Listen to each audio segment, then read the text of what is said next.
Good afternoon, everyone. Welcome to the Assembly Committee. Welcome back to the Assembly Committee on Growth and Infrastructure, Second House Edition.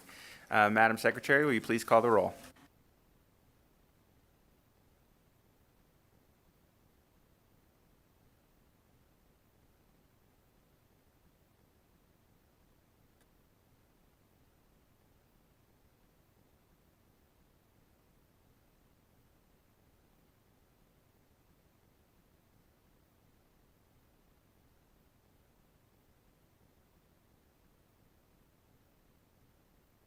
And I am here. Thank you. Please mark Assemblyman Gurr present whenever he arrives. Members, we have 3 bills, Senate bills, on our agenda today.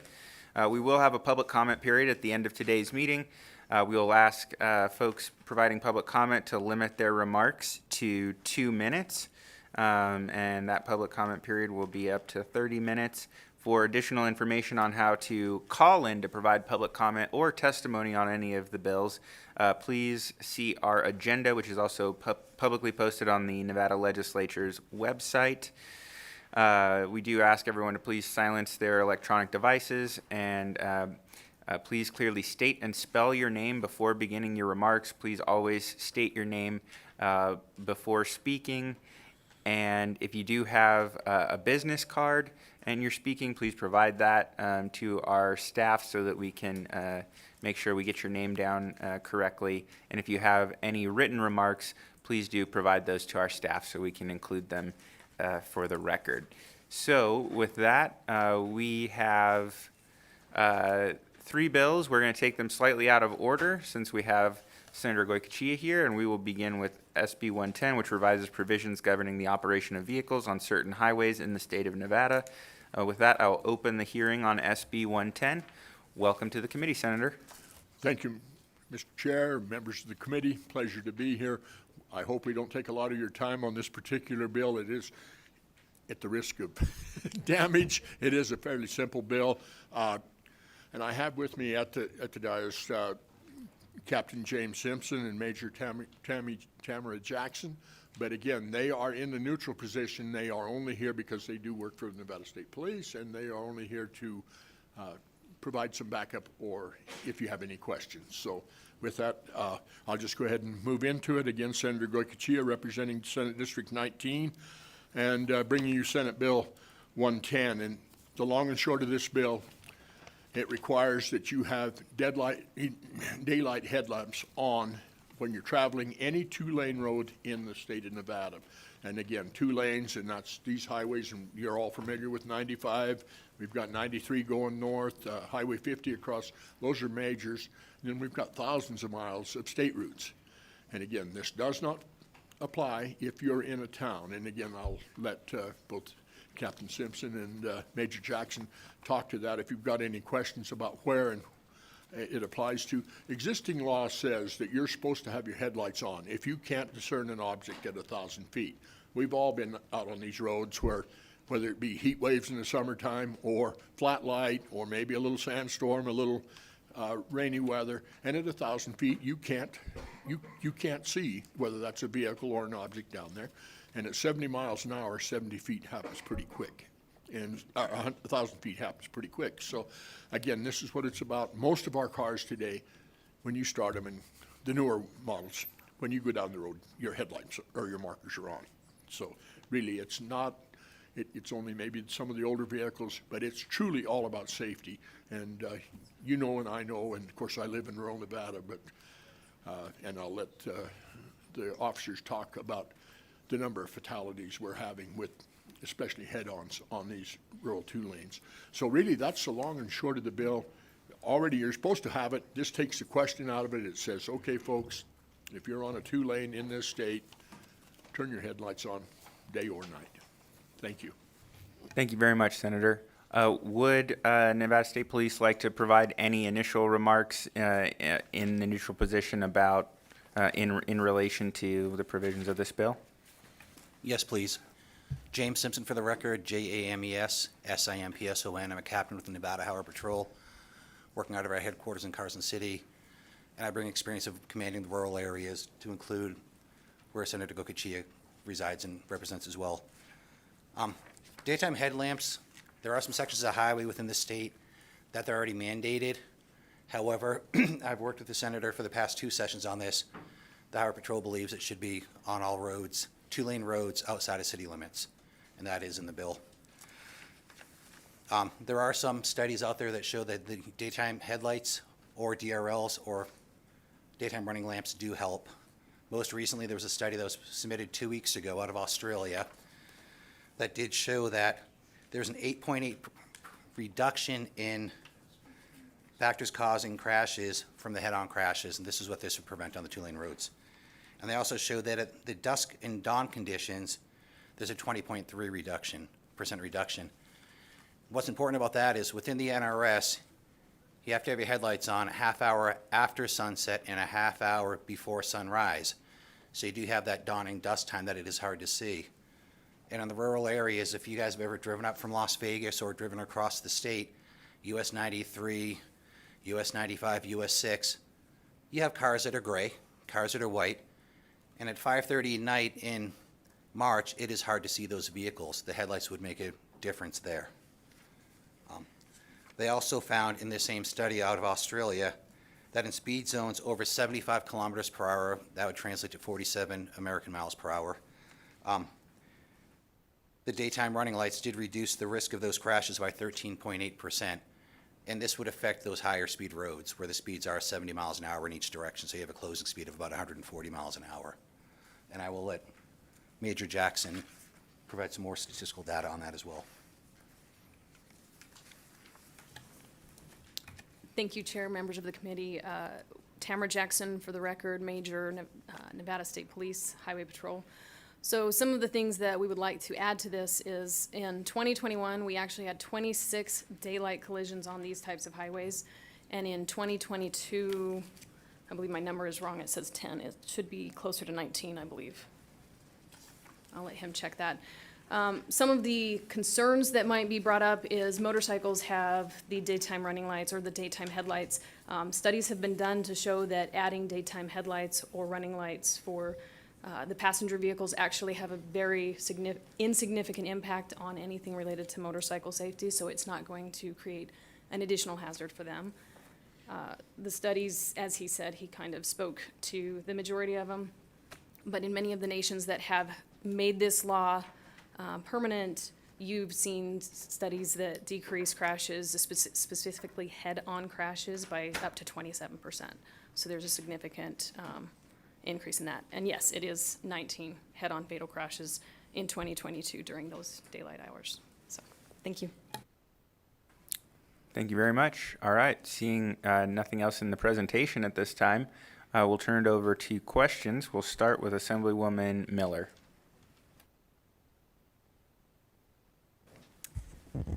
Thank you, Chair, and thank you for the presentation. I'm listening, and I read through it, and I'm thinking about when I was growing up in Michigan, and we used to always think it was so weird that Canadians drove with their lights on, and then Canadians thought it was so weird that Detroiters drove with their lights on. And what it was we had to get from Detroit to Windsor, we would go through a tunnel, and so you turn on your lights, and then you just didn't realize your lights were still on. So they're like, wow, look at all these Detroiters driving around here with their lights on. And we're like, wow, those Canadians always have their lights on. And so, and now I think of, like, right now I'm driving a rental car, and when I'm driving between Carson and Reno, it is now so automatic that even the floodlights or the high beams go on automatically as I'm coming around some of those mountain curves and stuff like that, like automatic for me, like it's deciding it's too dark, you need these high beams on. And so my question is, I totally appreciate and understand that the lights on during the day is a sharper image for us in certain driving, and I do understand geographically what you're talking about when you're saying the 2-lane highways and such.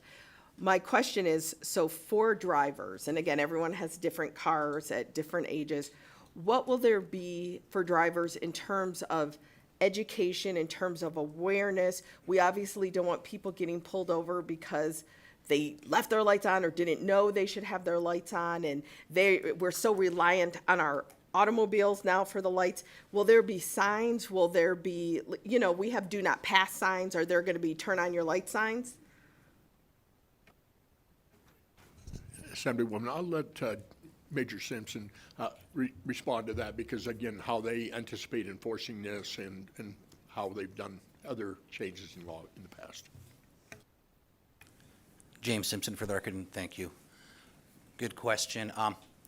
The way we see it, or the way I see it, is this is more of an educational law that will save lives. And I've talked with Senator Gokochi, I think, last go-around and this time.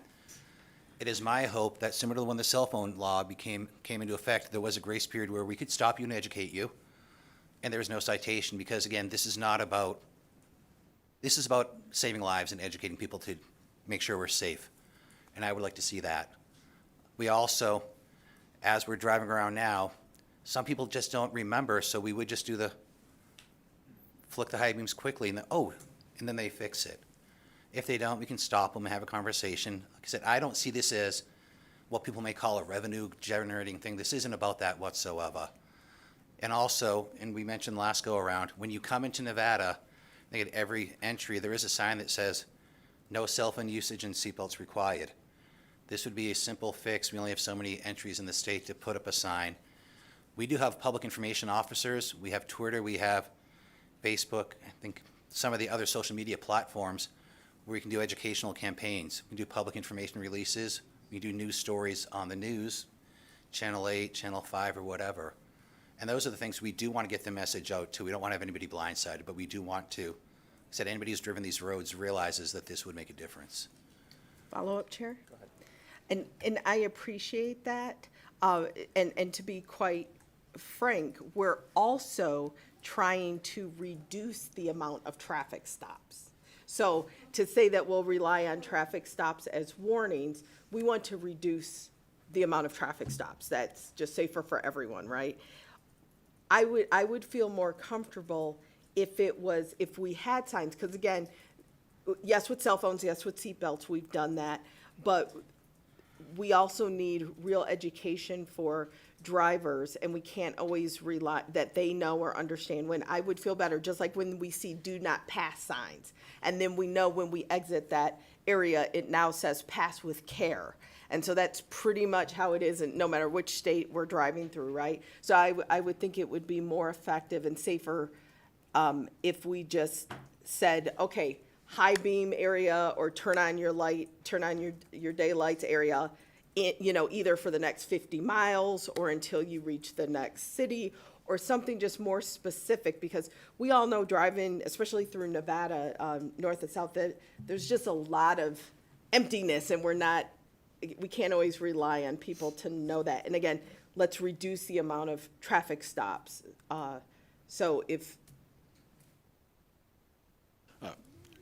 Thank you, Mr. Chair, through you to Assemblywoman Miller. We have major sections across the state that are daylight headlight sections. They're posted. And again, it's already against the law. You're talking about stops, the ability to stop. Well, technically at 1,000 feet, that becomes really arbitrary. Was that 1,000 feet that you can't see? I can't see you, but you could see better. So it's already in the law that at 1,000 feet, you're supposed to have, if you can't discern an object at 1,000 feet, they can stop you. So, this is not about, I don't know of anybody here that's been stopped for not having their headlights on and it was almost dark. But again, I've been flashed, and you have too, either by oncoming drivers or occasionally a trooper that, it's getting late and it's getting towards dark, and you forgot to put your headlights on. You've been driving for the last 10 hours. So, it is then as Captain Simpson said, we have the ability of the NDOT, signs that are over overpasses. Again, out in the rurals, we've got some on road constructions. Again, an advertising campaign, daylight headlamps required. We're not about picking people up. I'm just talking about I don't want to hit somebody, and I don't want somebody hitting me out there on Highway 50 just because I wasn't paying attention and they weren't either. Thank you.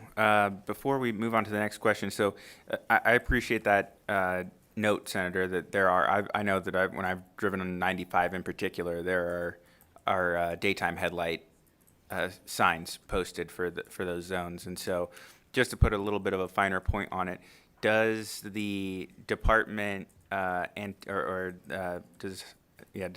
Department of Public Safety or Highway Patrol anticipate some partnerships to increase that signage on some of the relevant roadways in between some of those urban areas, so that as people are heading out of those urban areas, hitting that 2-lane stretch, that there's a sign that lets them know that there are daytime headlight areas. So again, I know that we have some of that. Is that something that you would envision expanding to help cover the expanded scope within this bill? Mr. Chairman, Senator Goicoechea, for the record, we really haven't had this full-blown conversation with NDOT yet, although the last session we brought the bill, and that was the issue. But again, I think as more and more sections of Nevada's 2 lanes are designated daytime headline sections, all of a sudden it isn't near as much of an issue. Now, isn't it just as easy to put one there when you hit the top of the hill at Apex, put a sign up that says daytime headlights? And rather than you don't know whether you're in or out, at that point you know when you hit that 2 lane. And yeah, it's going to require some signage, but again, what's the price of a life? And I know some of you are more familiar with 93 on the eastern side of the state. I'm sorry, it's a slaughterhouse. Yeah, thank you for that. So I appreciate that clarification. I think that increasing that signage will significantly help with the awareness as well. And yes, I've had a similar experience where I was driving in a different location in a rental vehicle and was used to it being on automatic, and the automatic wasn't turned off, and I got flashed by some conscientious drivers and realized that I didn't have my lights on and got it fixed. And definitely agree that this would be an improvement for public safety on those 2 lanes, and this would be envisioned even if there are passing lanes, to what Assemblywoman Miller. The whole idea is, if in general it's essentially a 2-lane stretch outside of those urban areas, you need to have those daytime lights on. I see nods, so I'll just take that as a yes, and we'll move on. Senator Goicoechea, for the record, yes, that's clearly what we anticipate with the bill. Wonderful. Just want to make sure we get that intent on the record as well. Assemblywoman Dickman. Thank you, Mr. Chair. Just wanted to clarify, would it be the headlights? Or, you know how when you turn your lights on and you go 1 notch and you get the running lights, would that suffice, or do you have to have the headlights on?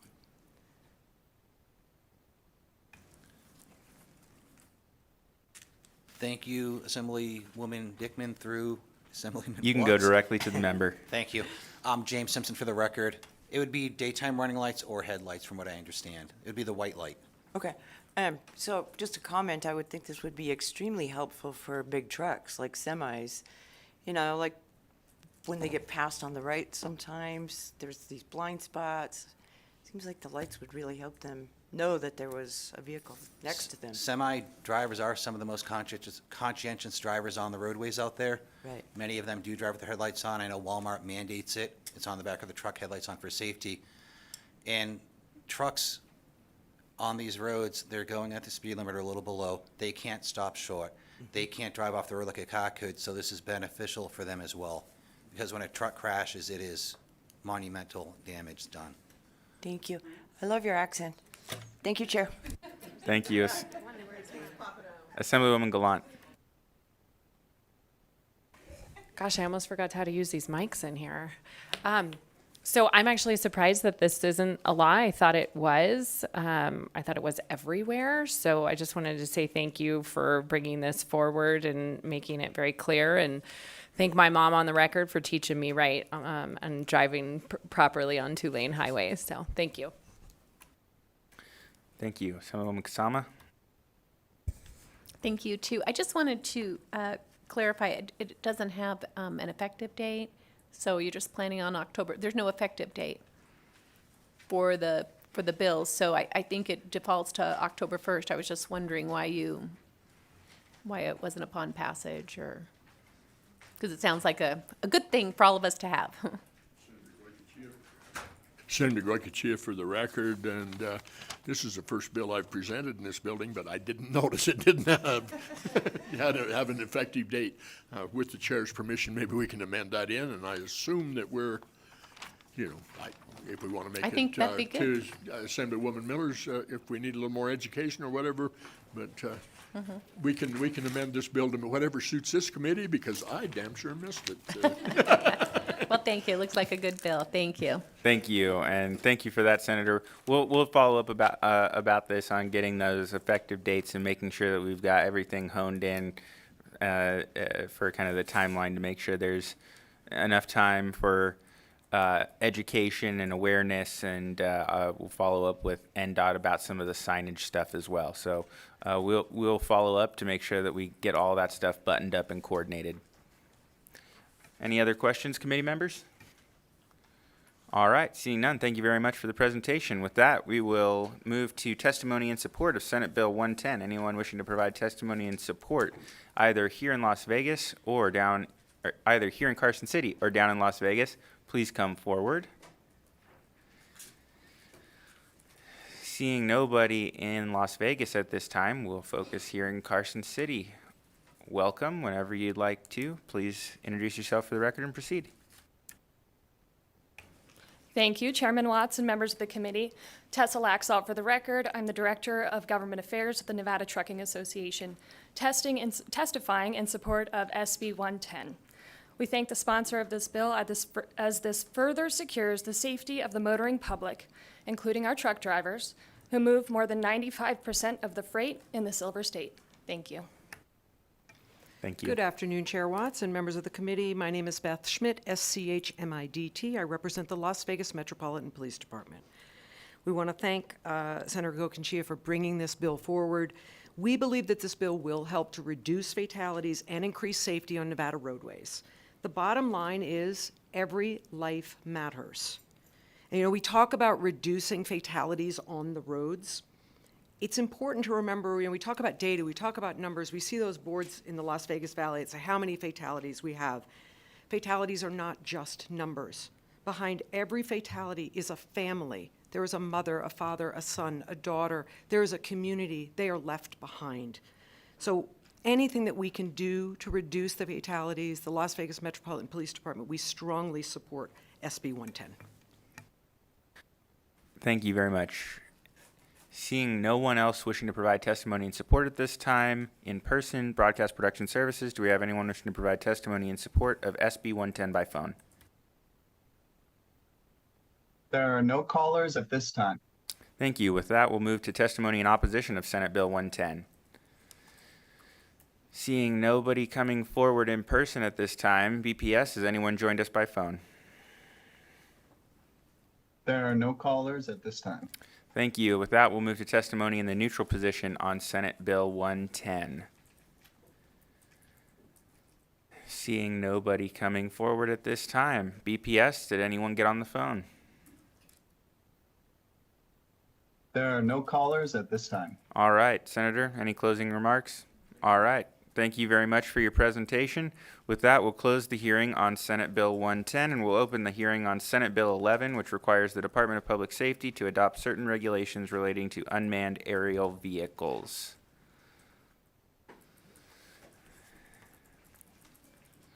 Welcome the League of Cities to the table. Whenever you're ready, please introduce yourself for the record, and you can begin. Thank you, Chair Watson, members of the committee. For the record, my name is Stephen Wood, representing the Nevada League of Cities and Municipalities. And thank you for the opportunity to present SB 11 to you today. With me today from the City of Henderson is David Cherry, their Government Affairs Manager, and down in Las Vegas, we have Assistant City Attorney Wade Gochner and Lynn Nielsen, who is the Manager of Plans Examination Services.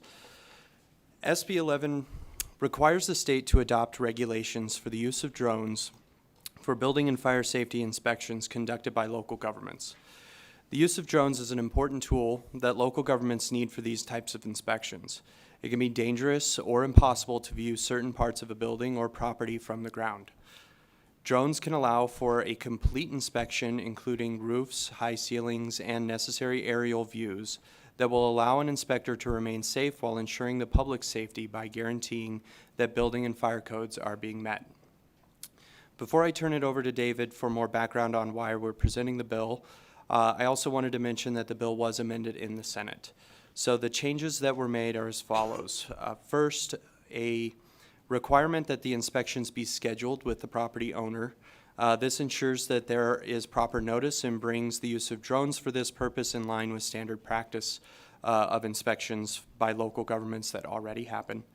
Second, Section 1.7 subsection 5B prohibits the drone in use from capturing any photographs or recording any videos. The drone would simply act as the eyes of the inspector. Lastly, this section also prohibits the use of any information that may be gathered by the drone doing the inspection to establish reasonable suspicion or probable cause and would not be admissible in court. The second amendment that was added in the Senate to the bill is in Section 1, subsection 5, as well as Section 1.3, subsection 3, and Section 1.7, subsections 6 and 7. These sections place a restriction on the drones that can be used and requires the state to establish a list of acceptable drones for use. And a representative of Ferrari Reader is here to walk you through that piece a little bit later. There is also, it was brought to our attention that there is an amendment from the Department of Public Safety. We do view that amendment as friendly, but we will let them walk through that amendment and its purpose with you later. So with that, I'll turn it over to David. Thank you. Thank you. Whenever you're ready, please go ahead. Thank you, Chair, and thank you, Stephen. For the record, David Cherry, Government Affairs Manager for the City of Henderson. I also wish to thank all the members of the committee with whom we had a chance to meet and discuss SB 11 prior to today's hearing, so thank you for that time. Existing law allows a public agency such as a city to use an unmanned aerial vehicle or UAV for specific public purposes that are outlined in regulations adopted by the state of Nevada. These are currently contained in Nevada Administrative Code, or NAC, section 493-100. Under this existing section of NAC, there are 17 uses of UAVs by public agencies that are authorized. SB 11 simply requires the state to adopt regulations that would add a new authorized use for UAVs by public agencies to this existing list and with the requirements that are outlined in the bill. Once in place, this regulation would allow a city or other public agency to use a UAV to conduct inspections to ensure compliance with building and fire codes. My city colleague, Len Nielsen, will explain in greater detail the benefits that this will provide to inspectors and the public. Lynn is joined at the Grant Sawyer Building by Assistant City Attorney Wade Gochner, who is available to answer questions from the committee should they arise. It is important to note that SB 11 does not curtail any regulatory authority now vested in the state pertaining to regulating the use of UAVs by public agencies. And as Stephen mentioned, there are safeguards in the bill that we are presenting today that limit its application to a very narrowly tailored set of needs. So we appreciate the Nevada League of Cities carrying SB 11 at the request of the City of Henderson, and we believe that it will add a valuable new tool to help ensure compliance with codes meant to protect our communities and our families. I would now like to invite Lynn to share more about how UAVs will be used in inspections. Good afternoon, Chairman and members of the committee. Lynn Nielsen. I'll spell that for you. It's L-Y-N-N-N-I-E-L-S-O-N, and I'm the Manager of Plans Examining Services for the City of Henderson, and I'm a licensed fire protection engineer for the City of Henderson. As David talked about, I will be sharing with you a few of the ways that we plan to incorporate drones into both our building inspections and our fire inspections. Currently, we do a lot of inspections on the building side for photovoltaic type systems. These systems are typically mounted on the roof. We have a few that are mounted on canopies, a few that are ground mounted, but for the majority of the systems that we inspect, they're mounted on roofs. To do that type of inspection requires one of our staff members to climb a ladder, and oftentimes the pitches on these roofs are very slope and the surfaces are slippery, and it makes it a very unsafe condition. For that reason, for safety, we are not allowing our building inspectors to climb these ladders and to go on those roofs, because in the past we have had some accidents and some injuries when our personnel did go up on these ladders. So this bill, and the reason we're asking for this use to be inserted into the law as a permitted use is to allow our inspectors to have a safe way to do these types of inspections up on the roof. Other examples where these drones will be very useful for our staff is on our fire inspections. Whenever we have these large hazardous material tanks, to take a look at some of the relief venting and other things that are on top of these tanks.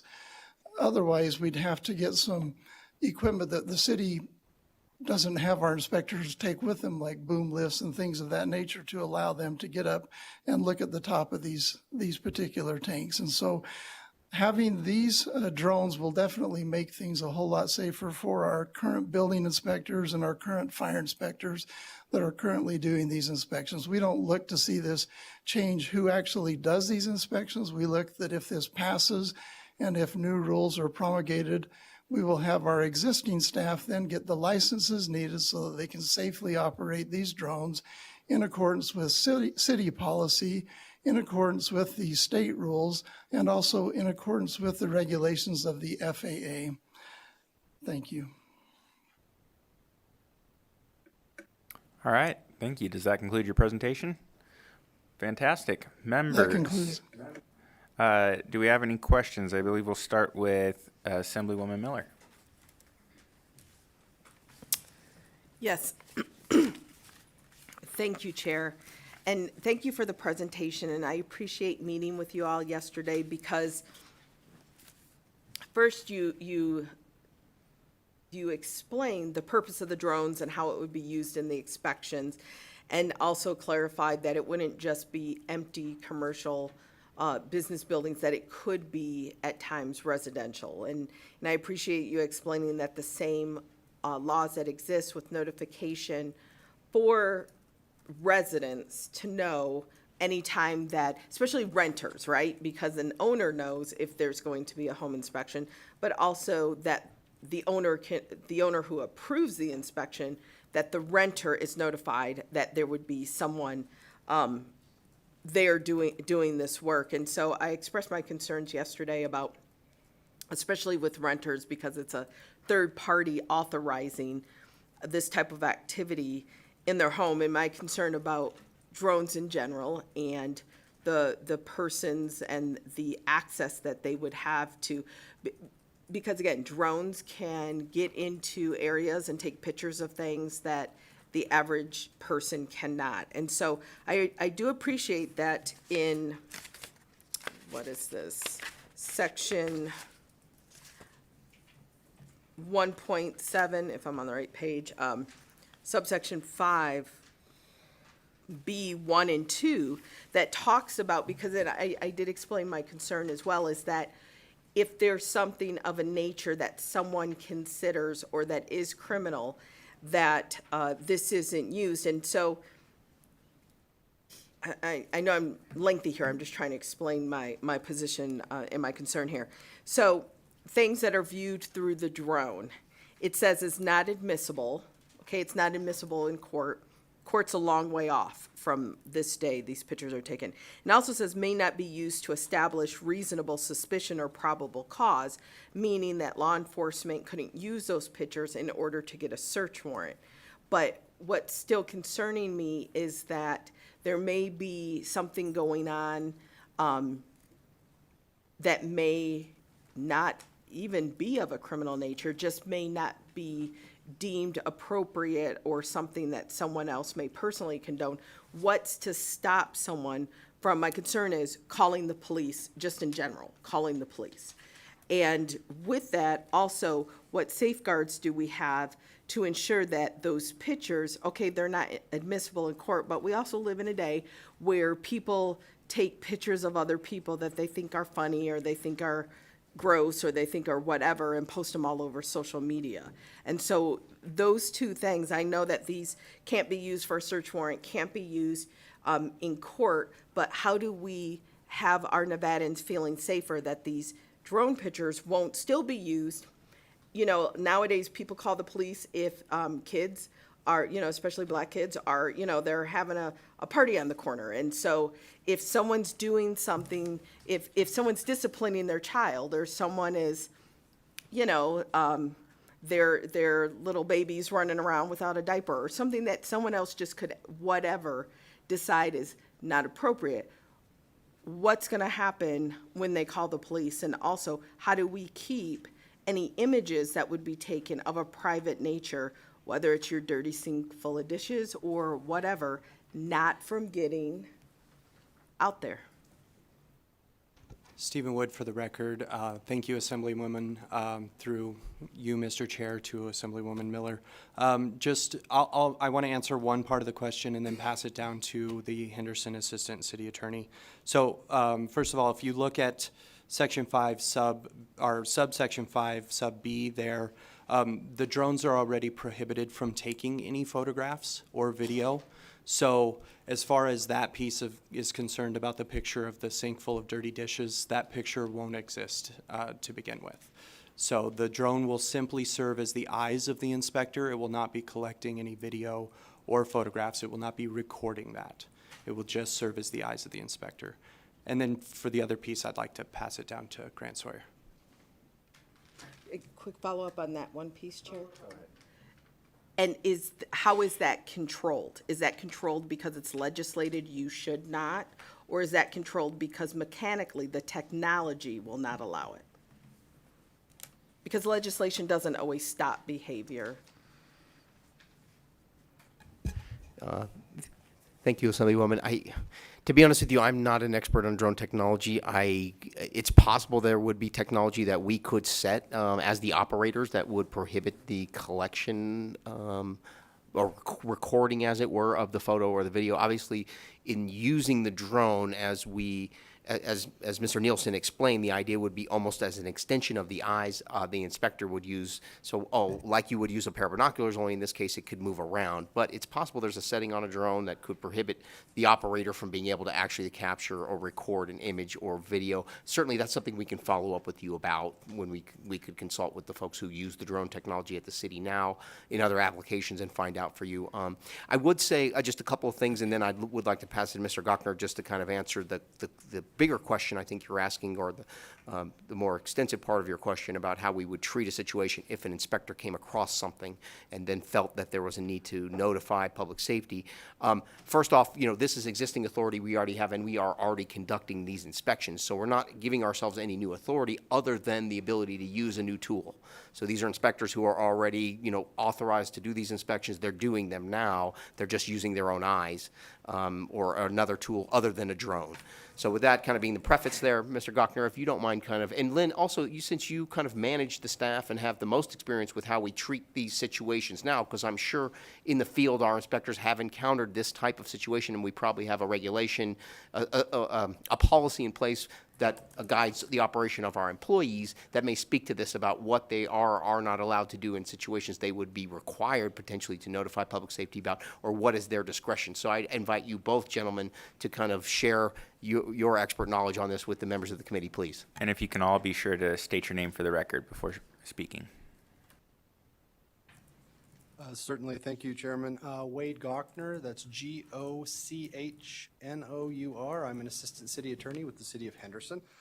In answering some of the Assemblywoman's questions, these are some of the same concerns that we received from stakeholders during our time in the Senate. That's what led to the inclusion of subsection B 1 and 2.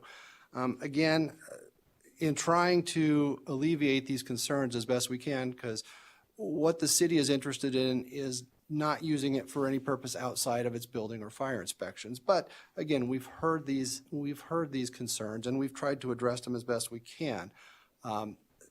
So what we've come forward with was these drones should not be taking any pictures. And again, to do a belt and suspenders kind of protection was, look, if for some reason somebody violates the law and takes these pictures, they're not usable to get reasonable suspicion, probable cause, or in any form or fashion used in any kind of prosecution. But going back to what Mr. Cherry also just said is, we view the drone as essentially an extension of the current eyes of the inspector. The current legal framework that would be addressed is pretty well established at this point. if there was some sort of criminal measure to take place or some sort of action to be based on that, it would follow what is already existing law. In terms of what the city is, again, I think there's some additional safeguards, I should say, in that. One, I know you could express concern about renters. What we are talking about here is building inspections. In other words, there has to be an active building permit pulled. There has to be some sort of building project that is ongoing, and they are calling an inspection to ensure that what they are building conforms with the International Building Code and the city's codes. That's the purpose of the inspection, and that's what the statute limits our ability to come out for an inspection for. So renters should be well aware of any construction activity that is already taking place on their property. So I hope that addresses that concern, in that an owner's not just randomly calling an inspector out. There has to be an open permit, there has to be plans for this particular permit, and there has to be a project ongoing for us to come to inspect. So I hope that addresses your questions, but those are the protections, and there is some balancing here that we get to the point where if we try to take out every possibility, the statute becomes so narrow that it really isn't useful for its intended purpose, which again is just to allow us to do building inspections in a safe and effective manner so that we can protect our employees as well as the public at large. So any other questions, I'd be happy to answer. Thank you. Next, we'll go to Assemblywoman Kasama, then we'll go to Assemblywoman Summers Armstrong. I just wanted to clarify, this is really designed mostly for commercial buildings. This is, right, the new HVAC, the solar panels are put on a new school environment or the commercial building, or you've got the big office building being built in City of Henderson to comply with the permits. That's really more what this is designed for, correct? Stephen Wood for the record. Thank you, Assemblywoman Kasama. If we could go to Mr. Nielsen down in Grant Sawyer to give you some more information about what he would use this tool for. Through the chairman, Lynn Nielsen, for the record. These particular drone inspections, we envision them being used on both commercial and residential. Primarily on the building side, we envision these inspections happening for solar panel inspections. That could be both on commercial or residential. Currently, the way the market is driven, it seems to be more on the residential side than it is on the commercial side, but certainly could be used on commercial solar panels. They're a little bit more easier to inspect in person because fortunately here in Southern Nevada, most commercial buildings do have very flat roofs, and most commercial buildings here in Southern Nevada, at least in my jurisdiction, are very accessible either through roof ladders that are built into the building that get us up on that roof that are part of the permanent construction that we can utilize. But on a house, we don't have that same feature. There's no way for us to do it. And so to more directly answer your question, I do envision on the building side, more drone usage in the sense of photovoltaic system on houses versus on commercial buildings. Now on the fire side, I actually see it being the opposite. If you're in a large commercial building on the fire side, in order for us to verify the K factor on a fire sprinkler system in a warehouse where the ceiling of that warehouse is 35, 40 feet up in the air, it's very difficult to do. But with a drone inside that warehouse, it would be very easy to do. And so on the commercial side, inside some of those very inaccessible places like a large atrium or a large warehouse space, I can definitely see some of those inspections being much easier to use. It's just a tool in the tool belt, no different than you wouldn't pull out a hammer to drive a screw into a wall. You'd pull out a screwdriver. It's just the right tool to do that job. We see a drone as being the right tool to do certain jobs, but certainly not all jobs that our current staff is currently doing. Thank you. Thank you. Thank you. Next, we'll go to Assemblywoman Summers Armstrong. Thank you, Chair, and thank you, gentlemen, for this presentation. So I'm going to go back to a concern that we discussed yesterday, and I'd like to sort of put it out in the open, and that is These organizations that do these are government entities, generally speaking, and they are often under a collective bargaining agreement.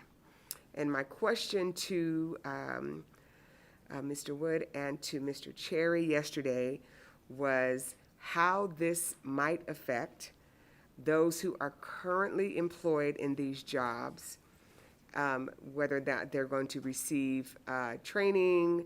Would this be, this training and certification be considered an additional requirement? And what happens? I mean, I'm 50, and, you know, if someone asked me to fly a drone, I'm just telling you, I don't play video games, so this would be outside of my ability naturally to be able to learn how to do something like this. And I would not want my job to be at risk if I couldn't figure out how to do this well. And so I did get a response from them, but I would like them to sort of publicly put that out there, what they found out from their discussions. Thank you, Assemblywoman, and I do appreciate did appreciate the opportunity to And talk your to name you for the about- record. I'm sorry, thank you. David Cherry, Government Affairs Manager for the City of Henderson. I apologize. Did appreciate the opportunity to discuss this yesterday when we met, and then also subsequently to be able to provide you some information. And actually, we're fortunate in that it was Mr. Nielsen who I approached about that. My colleague, again, is down at the Grant Sawyer Building as a manager at the City of Henderson in our Building and Fire Safety Department or Division. Mr. Nielsen does oversee some of the staff who works in this in this field and does the inspections that we are discussing now. And he also had the opportunity, even before your question arose, to have some conversations with the bargaining unit. We have Teamsters at the City of Henderson, and I know they're proudly union represented staff, and they do a great job for us. But maybe I can ask Mr. Nielsen then to share a little bit, just on the record, about what he communicated to me, which I then subsequently communicated to you. So thank you for this opportunity, Mr. Nielsen. If you don't mind just sharing a little bit about the conversations you had in advance, and then how you envision incorporating our represented employees, or even all of our inspectors, into this process of using the drones, should we be granted this authority if SB 11 were to be passed by the legislature and signed by the governor. Thank you. For the record, Len Nilsson. David, thank you for that. Through the chairman, to answer the question here, I did seek input from staff even before we brought SB 11 forward. In fact, I'm really glad you asked the question, because it was actually not my idea to do the drones. It was brought forward by our inspections staff. One of our inspections staff team members brought it forward and said, hey, could we float this idea as a bill, something we could change? Because when you look at the permitted uses of drones, it's not a tool in our tool belt, and we would love to have that capability. And so, for the record, it actually came from staff, not from management, to even bring this forward. And so management happened to agree with staff, which is a good thing when that happens. And so when they brought that forward, we worked with the Nevada League of Cities, and we thank Stephen for his great work with the League of Cities, with David, in putting this together. But to answer your very direct question, I have spoken to both Teamsters represented employees, their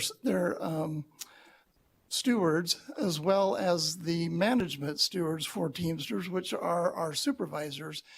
Both are in support of this, and both, what I've shared with them is that we will roll out this technology or this tool the same way that we, when the pandemic happened, when we first had COVID, we had to roll out a new way to do some of our inspections, where we had homeowners that put in new water heaters, and they needed to have those water heaters inspected, but they certainly didn't want one of our building inspectors going in their house for that potential risk of having COVID spread to the occupants of that house. Yet we still needed to inspect that to make sure that it was done safely. And so we worked with industry, and we worked with our inspection staff, and we developed the ability to do video-based inspections using phones, believe it or not. That's what we used, is the same video technology that you probably talked to friends and family on during COVID. We used that to do inspections during COVID.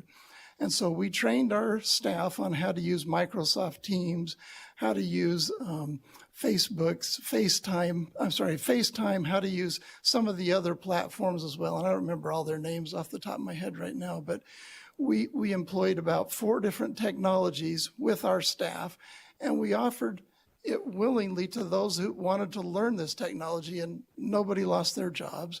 Everybody kept their jobs, and we trained them so they would know how to use it. And then we worked with our contractors so that they could schedule that video-based inspection with our staff so that our staff would know, okay, this is a video inspection, not an in-person inspection.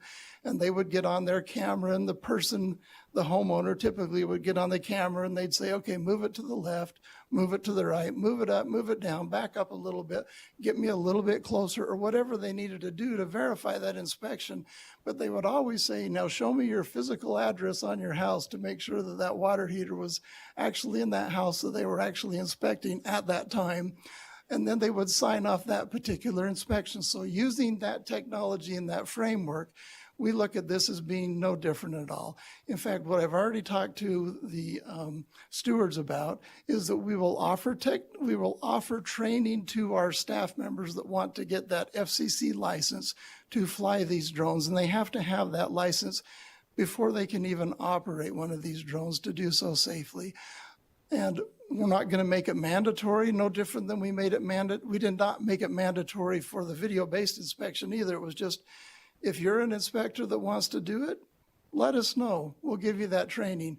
We had about 5 or 6 that did, and they were the ones that did it all, and that was enough. That was good enough. It was a good enough tool in our tool belt. And I see this as being the same, and I hope that answers your question. Thank you for asking. Thank you, sir. So just a quick follow-up. I understand that, you were able to have a discussion with the folks at the city of Henderson, but this is a state law. That means that every municipality and every city and every county that has building inspectors that are under a contract would have to try and find a way to make this work. And I'd be curious to know if you all reached out to any of your colleagues in other municipalities to see if they had talked with their union representatives about this, to let them know that this was coming and to get their feedback. Because I think that we can't assume that it's one size fits all. Just what's great for Henderson doesn't happen everywhere else, because I live in Vegas and I want your trails, but I can't get them in a built-up urban community, right? So I'm a little jealous. But we just need to make sure that we are recognizing that if this goes through, everybody now has this ability. And so we need to be cognizant that we are considering how this would be rolled out and how this would affect every municipality that this would affect. Thank you, sir. Thank you, Chair. Thank you. I believe next we had Assemblywoman Gallant and then Assemblywoman Dickman. Thank you, Chair. I'm looking, have you guys seen this? Okay. So I'm curious why the change or the proposed change from the Department of Public Safety to the Office of the Military Division of Emergency Management. Thank you. We'll welcome the Department of Public Safety up to answer that. Thank you. I'm James Simpson, SIMPSON, with the Nevada Highway Patrol State Police out of Carson City headquarters. Little history. During the 81st Nevada Legislative Session, Assembly Bill 485 transferred the Division of Emergency Management and its powers and duties from the Department of Public Safety to the Office of the Military. As stated by DEM at the time, Department of Emergency Management, the only change made during the legislation was the reporting structure. All operational responsibilities and authorities of DEM were retained. They transferred to the Office of the Military.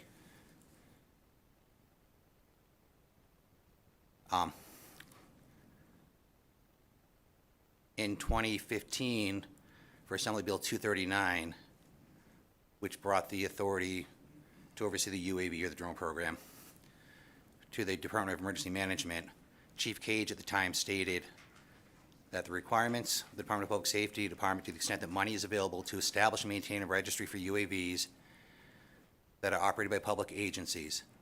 The registry will be developed on behalf of the Director of the Public Safety by the Department of Emergency Management and maintained by the division. The division is DEM. Fast forward to last session when DEM went to the Office of the Military everything was supposed to go over, but it was an oversight that NRS 493-118 was not amended to reflect that change. So that authority remained at the Department of Public Safety, even though our Division of Emergency Management moved to the Office of the Military. So the DEM has been overseeing this portion of it. We'd have to register the drones. DEM has continued to oversee that, so we actually wrote a BDR just to change that. That didn't happen at the time.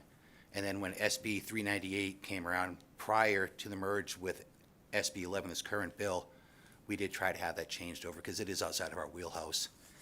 And the latest and greatest memos from my Deputy Director, Sherry Bergerman, both General Barry and Director Tagliati both agree that the function and duties should remain there with the Office of the Military and DEM, with the nexus with the military. So, just so I can try and clarify here, so the original legislation referred to the Department of Public Safety. Division of Emergency Management was within the department at that time, and then Emergency Management has since been moved into the Office of the Military. But because this never referenced the Division of Emergency Management, it stayed at DPS, even though the entity within, which was DEM that was running this, was transferred. And so that now there's a disconnect where essentially the agency that was doing this is now not aligned in statute. And so that's what you're attempting to do, is actually focus it down from this department level to the actual division so that it will align with that transfer. Am I close there? James Simpson, for the record, you are 100% spot on, and if I had said that, I wouldn't have had to have you repeat that. Thank you. Assemblywoman, go ahead. So it seems like there's laws that are contradicting, correct? And then this is something that's coming from your department. Has LCB confirmed this?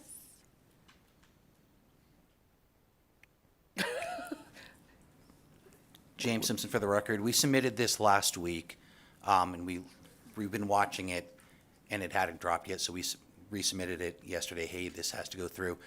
Under 493-118 from last session, it got overlooked. As the chair stated, it was referred to as a department, not the division. So I'm sure they did a search and it didn't pop up, so it was just an oversight. We did rewrite what's, I think, in front of you all, to have the department change to the office, which is the Office of the Military. So we'll have our staff follow up. I'm not going to put them on the spot right now, but again, for folks who especially don't spend time in the budget committees and look at all the flow charts between departments and then divisions under them, I can understand that. I think it would be important that we really try and make this as clear as possible, that if it's DEM that's doing it, that the statute specifically relates to DEM. I don't expect it to go anywhere else anytime soon, but this is just points to why we want to try and be as specific as possible, because then when we have statutory changes, if we're moving things around, we don't end up leaving anything behind, which is, I think, what happened here when we were just looking at the department level. Mr. Chair, do you have anything to add?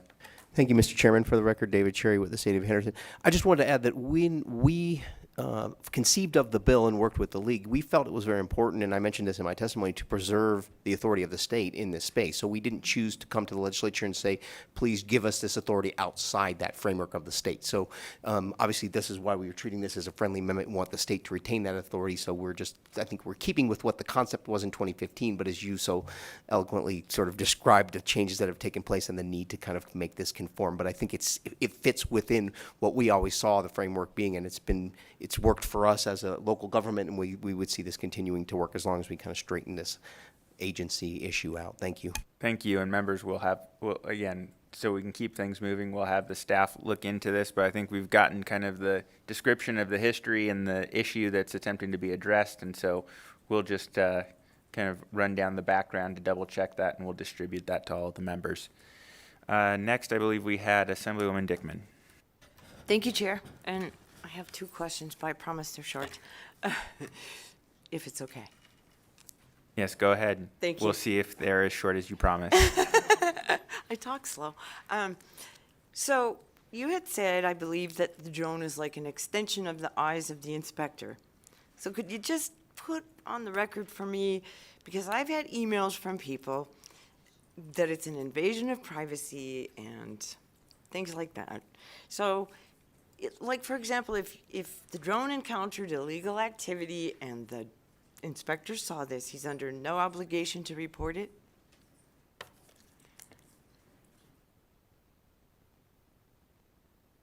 Stephen Wood for the record. If we could go down to Grant Sawyer and have Mr. Gochner address that question for you, Assemblywoman. Wade Gochner for the record.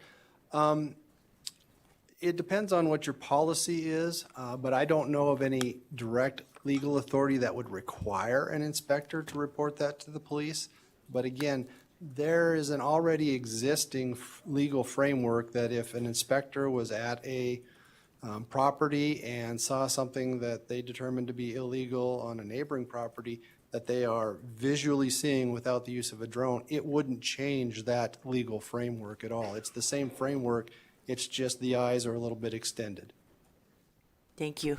And then my other question is more curiosity, but would people, or clients of the city who are getting inspections, would these inspections be less expensive because there's not a person having to go out and do the inspection?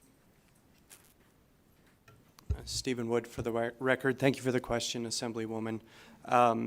There would still have to be a person there because of FAA regulations. If a drone is being flown, whoever's flying the drone has to be able to see it while it's flying. So the inspector would still be on the property while the drone was there.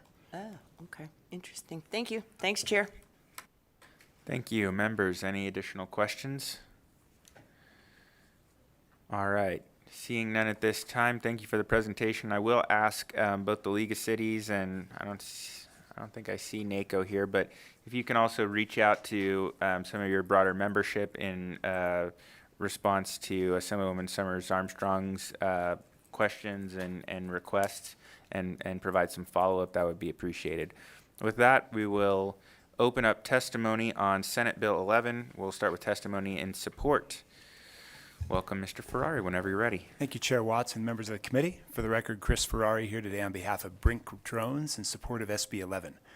Brink was founded in Nevada by Las Vegan Blake Resnick in response to the events of 1 October in 2017, and its products are fully designed, made, and assembled in Las Vegas and Seattle. Really here on the national security aspect of the bill, which we amended into the Senate kindly with the proponent's indulgence. On October 5th, 2022, the Department of Defense, in compliance with Section 889 of the National Defense Authorization Act, released an updated list of banned foreign companies, which now contains 60 different entities. These are companies that have been identified as posing a national security risk. We are incorporating a reference to that into the bill to ensure that Nevada governmental agencies are going to be in compliance with the federal government's mandates from DOD and ensuring that any future grant programs or other funding compliance to ensure that we'll be comporting with all those measures.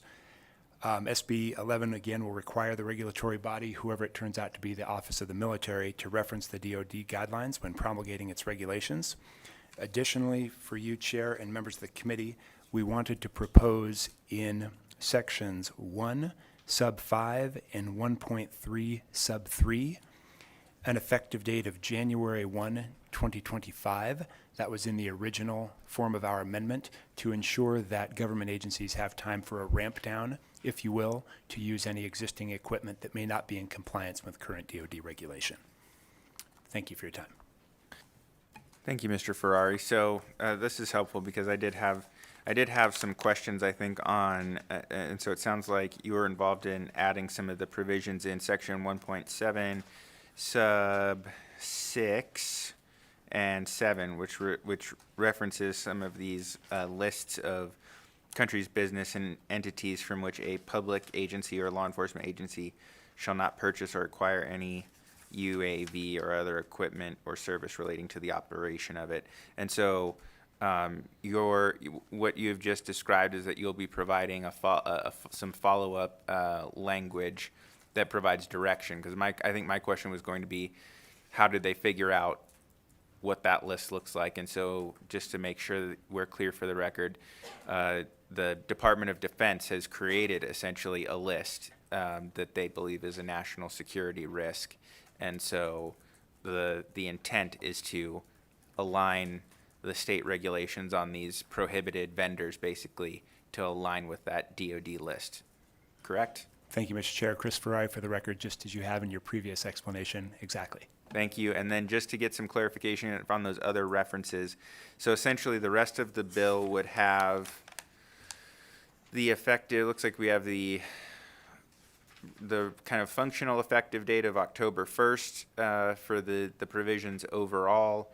And your proposal is that the restricted vendor list would take effect in 2025, so that if anyone currently has in operation or in their inventory a non-compliant UAV, that would provide them time to phase that out and get their equipment to be compliant. Correct? Thank you, Mr. Chair. Chris Ferrari for the record. Correct. Okay. Thank you very much. Members, are there any questions for Mr. Ferrari on these provisions of the bill? Assemblyman Carter. So it sounds like that we're going to put in statute that it's okay to keep using equipment that may be transmitting data to foreign entities. Is that what we're saying? Thank you, Mr. Chair and Assemblyman Carter. When working with some of the law enforcement agencies, they indicated there are currently products in use that they would have a difficult time kind of ramping down or phasing out immediately. So that was a conciliatory offer to ensure they had time to do so. Thank you. Members, any other questions? All right. Seeing none, thank you, Mr. Ferrari. Anyone else wishing to provide testimony in support of Senate Bill 11, either here in Las Vegas, or here in Carson City or down in Las Vegas, please come forward. Mr. Hardy, welcome whenever you're ready. Thank you, Mr. Chair, members of the committee. Isaac Hardy, representing the Urban Consortium, which is made up of Reno, Sparks, Henderson, Las Vegas, and North Las Vegas. I'll keep it brief. We just want to express our support. Thank you. Thank you very much. Ms. Schmidt, go ahead. Hi, Chair Watts and members of the committee. I'm Beth Schmidt, SCHMIDT, representing the Las Vegas Metropolitan Police Department, as well as the Nevada Sheriffs and Chiefs. We support SB 11, Mr. Ferrari's amendment that would align us with the purchasing and the moving forward of our equipment that would match the DoD guidelines. We are 100% in favor of that, of Section 1, Number 5, and we appreciate the effective date of January 1st, 2025. Thank you. Next. Thank you, Mr. Chair, members of the committee. For the record, Kelly Crompton, representing the city of Las Vegas. We would just like to say we are supportive of the bill, and thank you for the league for bringing it forward. Thank you. Just in time. Catch your breath. Go ahead. Nick Scone, City of Reno. We just want to echo the comments from our local government colleagues and say that we support the bill. Thank you very much. Appreciate the dittos. Next, Mr. Benavides. Leonardo Benavides, State of North Las Vegas, also a ditto as well. Fantastic. Thank you, sir. Anyone else wishing to provide testimony? See if anyone else is going to run through that doorway. There's still some other municipalities out in Nevada, so. Seeing none at this time, and seeing no one down in Las Vegas Broadcast Production Services, do we have anyone wishing to provide testimony in support of SB 11 by phone? There are no callers at this time. All right, we'll move to testimony in opposition of SB 11, either in Carson City or down in Las Vegas. And I see we do have somebody joining us in Las Vegas. Welcome. Take your time. Whenever you're ready, please turn on the microphone, clearly state and spell your name for the record, and you can begin. Good afternoon, distinguished ladies and gentlemen. My name is Tom Dowling, D-O-W-L-I-N-G. And I stand before you today to express my opposition to the proposed amendments to Senate Bill 11, specifically the section that prohibits first responders from operating, purchasing, or acquiring unmanned aerial vehicles from Chinese manufacturers, specifically the leading manufacturer of these drones, DJI. While I understand the importance of ensuring the security of our state, I believe that this prohibition is misguided and may have unintended consequences that could negatively impact public safety. I recently retired after 40 years in public safety as the Deputy Chief Information Officer of the New York City's Fire Department. I am proud to have been involved in the creation of the FDNY's robotic unit, recently featured in national news after deploying this technology at a parking garage collapse in New York City a week ago this past Tuesday. DJI is a well-known manufacturer of reliable UAVs and is widely used by first responders across the country. Prohibiting the use of this technology could limit the ability of our first responders to access the most advanced and reliable technology available, potentially jeopardizing public safety and the lives of our first responders. Furthermore, this prohibition is based on unfounded allegations of data security concerns surrounding DJI drones.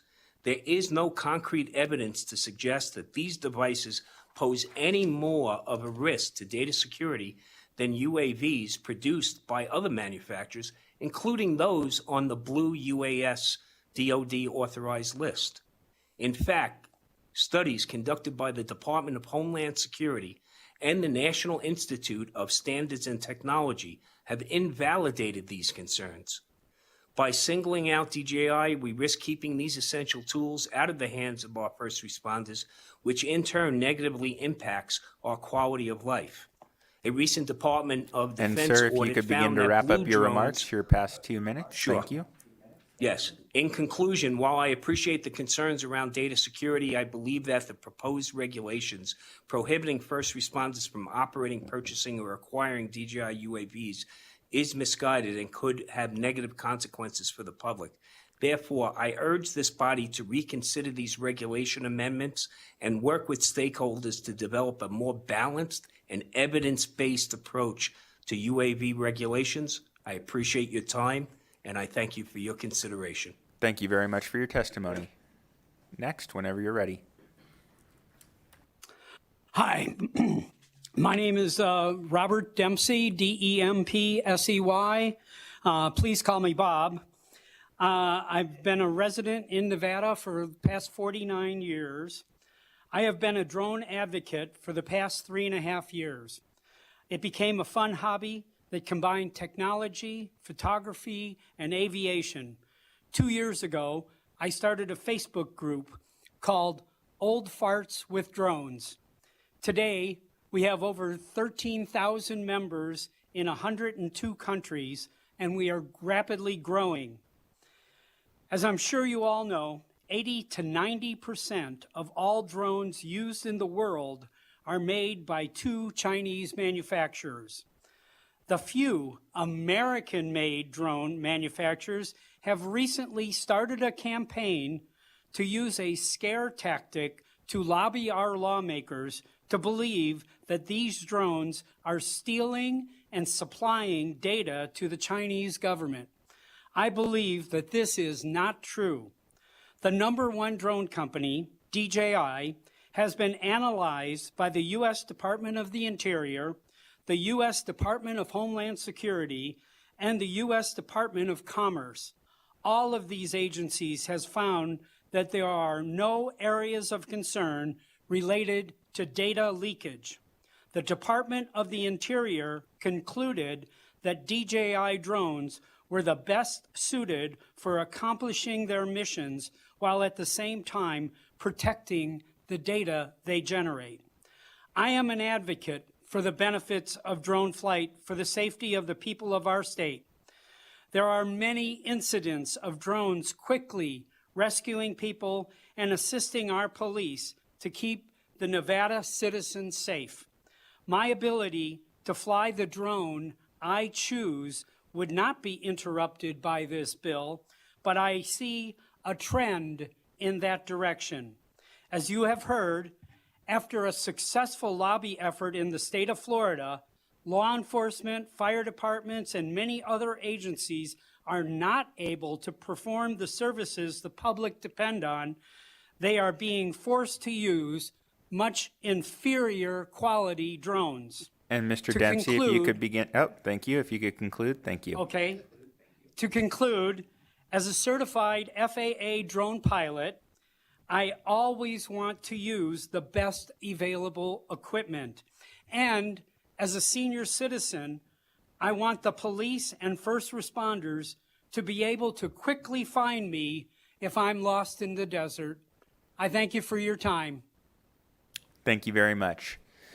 If there's anyone else wishing to provide testimony in opposition to SB 11 in Las Vegas, please come forward. In the meantime, BPS, do we have anyone wishing to provide testimony in opposition by phone? There are no callers at this time. All right, and seeing nobody else coming forward in Las Vegas, we will move to testimony in neutral on SB 11. Welcome back, sir, whenever you're ready. Thank you, James Simpson, SIMPSON, for the record, captain out of NHP, Carson City. I don't know if this is out of protocol, but I got clearance, so I should be good. If the amendments that we submitted do pass, we will remove our fiscal note. And that's all I had, short and sweet. Thank you. Thank you for that update, sir. I'm also wondering why there's a bill with a fiscal note that's already in the second house, but it's okay. Anyone else wishing to provide testimony in the neutral position on SB 11? Seeing nobody in person, BPS, has anyone joined us by phone? There are no callers at this time. All right, well, we've been droning on for over an hour, so we'll close the hearing on SB 11 and we'll open the hearing on SB 397, which revises provisions relating to subsurface installations. We look forward to digging into this issue. Welcome to the committee. Welcome back, Mr. Guild, whenever you're ready. Thank you, Mr. Chair, Watts, and members of the committee. Good afternoon. My name is Joe Guild, G-U-I-L-D, and I left my shovel at home, so I'm going to have to use my words instead. SB 397, first of all, I'd like to thank Majority Leader Cannizzaro for her support of this issue, and the Nevada Public Utilities Commission as well. And I'll get to the important contribution that they made in a minute. This is actually a safety bill, and it was brought to the attention of the Union Pacific Railroad last summer. And almost coincidentally with that, I had a conversation with the Majority Leader in the Senate.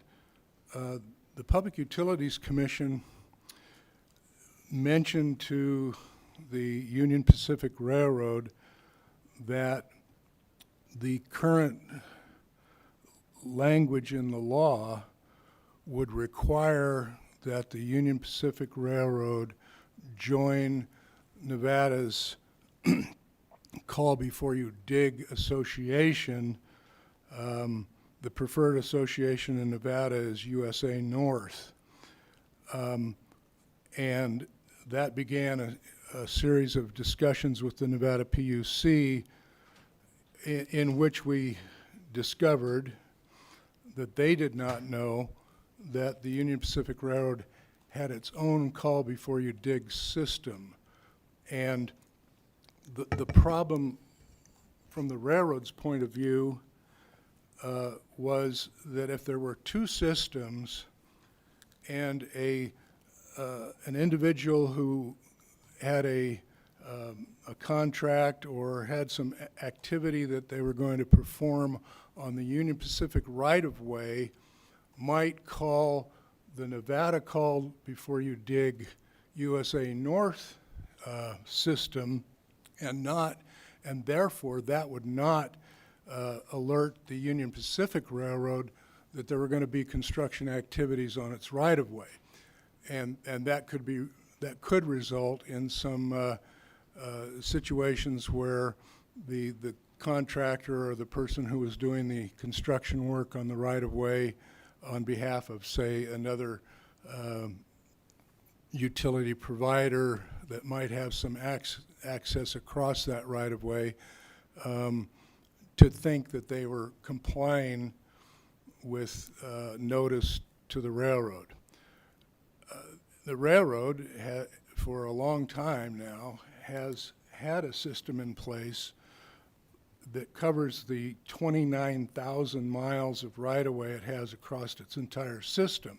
It's worked well, and so the Nevada PUC suggested that an exception to the Nevada statute defining operator, and this is the part of the bill that is the heart of the bill, under Chapter 455, be carved out to accomplish the call before you dig system utilized by the Union Pacific Railroad. So there was not this conflict or potential conflict. So and I had a conversation with the Majority Leader in the Senate shortly or contemporaneously almost with this, and she offered to help, and that's why her name is on the bill. So going to the language in the bill, and this is where we had the important cooperation and utilization of the PUC experience and expertise, because the language you see in the bill creating the exception was actually crafted by the Nevada PUC. So an operator would be any person who owns, operates, or maintains a subsurface installation, but does not include the Nevada Department of Transportation or an interstate railroad company that operates more than 1,000 miles of railroad track in this state if the subsurface installations owned, operated, or maintained by the company, A, are located within the right-of-way of the company, and do not include facilities subject to jurisdiction by the U.S. Department of Transportation in accordance with 49 CFR. And that section of the Code of Federal Regulations says that it relates to the transportation of natural and other gas by pipelines, and it prescribes requirements for reporting of incidents in those kinds of facilities. So that narrow exception exactly refers to the Union Pacific Railroad in the state of Nevada and creates the exception which allows the Union Pacific's system for call before you dig to be in operation and not in conflict with Nevada law. So make sure I should have said when I talked about the 29,000 miles of right-of-way in the entire Union Pacific system, there's approximately 1,200 miles of right-of-way in the state of Nevada. And the Union Pacific is the only Class 1 railroad that owns right-of-way in the state of Nevada, even though the Burlington Northern Santa Fe has what are called trackage rights, which allows them to operate some trains on that right-of-way. So with that, Mr. Chair, I hope I have outlined the situation, the rationale for it, and I would be more than happy to answer any questions. Thank you, Mr. Guild, for that thorough presentation. Members, any questions? Seeing, okay. Assemblywoman Peters. Thank you for the presentation. I was trying to track it, but I faltered a little bit on. You're welcome. On what was like? What exactly are the scenarios in which this exemption is a benefit. Give me an example, because I'm having a hard time staying on track regarding what exactly we're trying to fix or overcome. Can I go direct to Assemblywoman Peters? Joe Guild again. I would envision something like this, Assemblywoman Peters. Let's say that Southwest Gas Corporation has a pipeline that crosses the Union Pacific Railroad right-of-way going through northern Nevada, somewhere between Lovelock and Winnemucca. And I'm not sure that's the exact geographic situation, but let's hypothetically suppose that that's the case. Normally, that pipeline would probably follow closely to a public highway, for instance. And those public highways would have a grade crossing across the Union Pacific right-of-way in accordance with a contract between the Nevada Department of Transportation, if it was a state highway, or Humboldt County, if it was a county highway. And let's say that Southwest Gas entered into a contract with someone to come onto that right-of-way and repair a leak in the pipeline.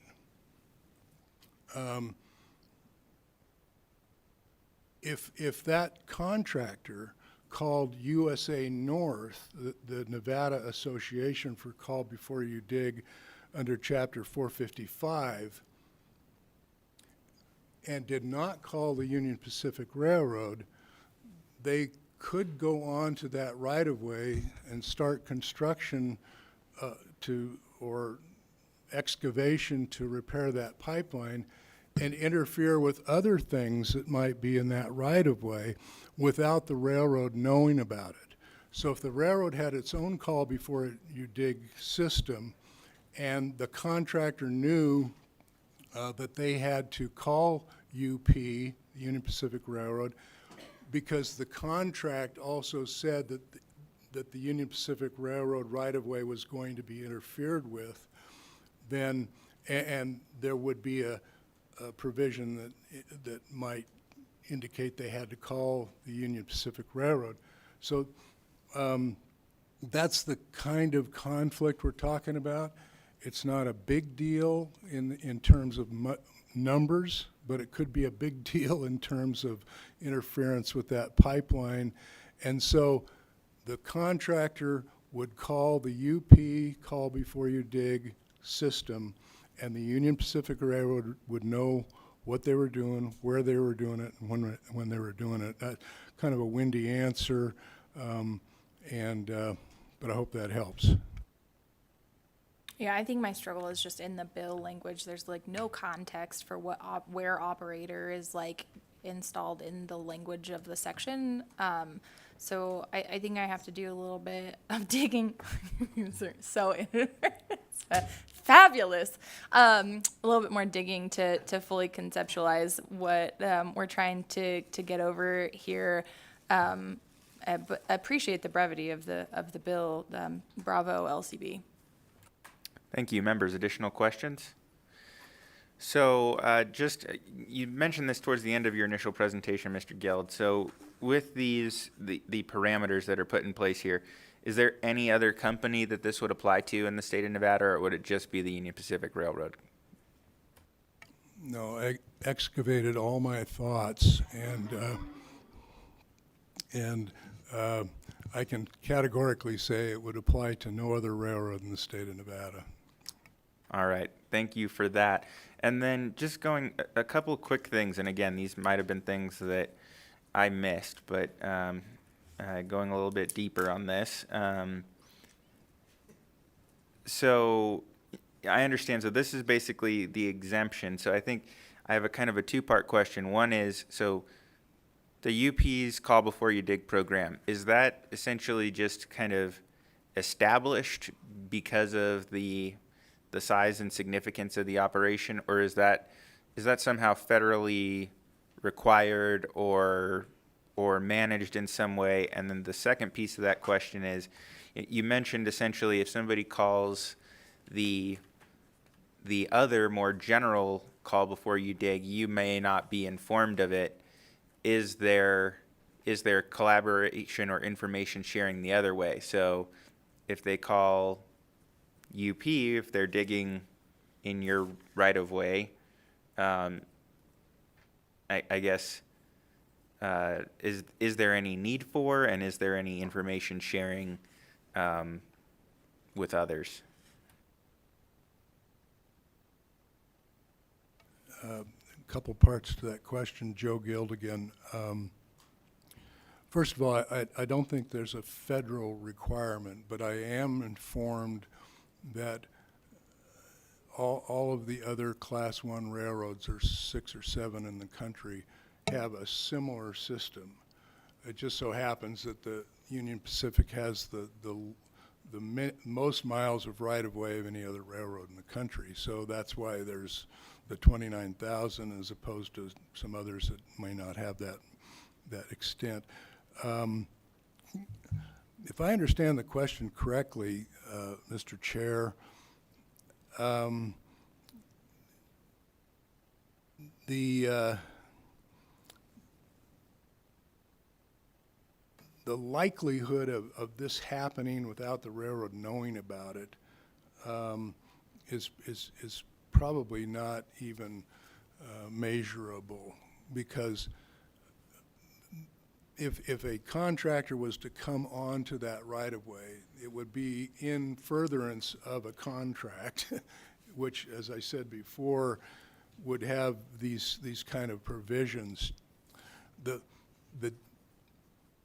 danger and the concern of the railroad is that situation where, you know, we have a small contractor with a backhoe and a dump truck coming on to the property, and just not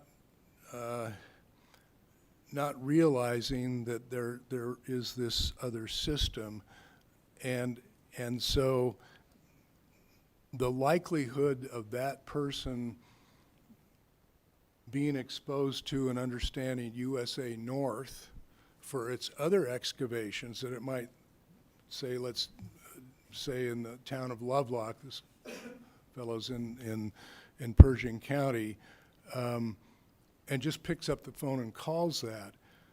That's the potential conflict, the potential danger that I've had it described to me. So I'm not sure that this two-way street is very occupied, if you will.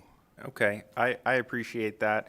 And again, I think we're just trying to understand the intersection between the kind of the context that's being provided in the policy, and, you know, again, this seems like that. So this is an exemption that's aimed at trying to get people to not call that wrong system and to go to the railroad system.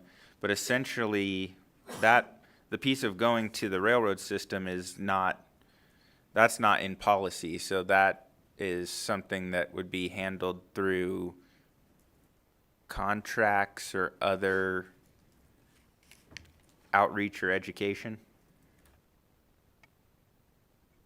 Again, Joe Guild, to the chair. There's a nuance within your question. The danger is if the legislature doesn't see fit to do this, then the railroad will be in violation of the law for not using the USA North system.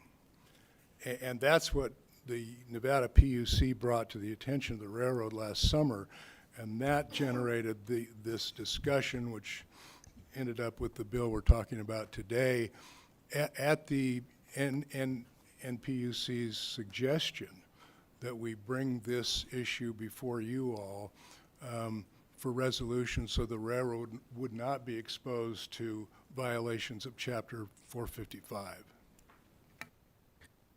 Okay, I think that's helpful. That finally, I think we've We've done enough digging on this to get a little bit clearer than mud. So, members, any additional questions? Sure, Assemblywoman Peters. Thank you, Chair. So at the moment, the railroad is not a part of an operator association. They are operating their own similar in compliance kind of notification process. Joe Guild again, that's correct. Thank you. All right, thank you. Members, any other questions? Seeing none, we'll open it up for testimony. Thank you very much again for your presentation, Mr. Guild. We'll begin with testimony in support of Senate Bill 397. Anyone wish to provide testimony in support? Please come forward. Seeing none at this time, BPS, has anyone joined us by phone? There are no callers at this time.